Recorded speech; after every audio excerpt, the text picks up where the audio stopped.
বিভাগীয় পাসপোর্ট অফিসের ভিতরের বাইরের অবস্থান।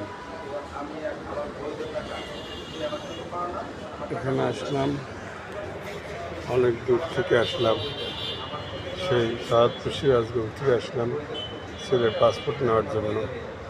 2 দিনে পাসপোর্ট দেবে সেই কথা বলে নিয়ে আসলাম।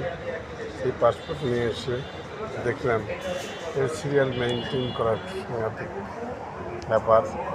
আপনারা আসবেন সুশৃঙ্খলভাবে, এখানে বসে থেকে পাসপোর্ট নিতে পারবেন।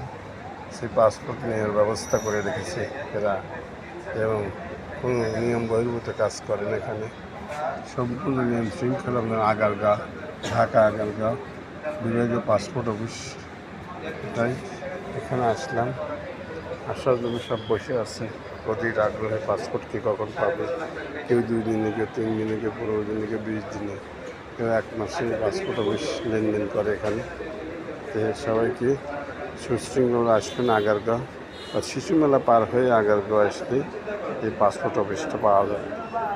আসবেন, সবাইকে আসার আমন্ত্রণ। এখানে আসলে দেখতে পাবেন যে বিভাগীয় পাসপোর্ট অফিস, সেখানে ভিসা পাসপোর্ট করা হয়।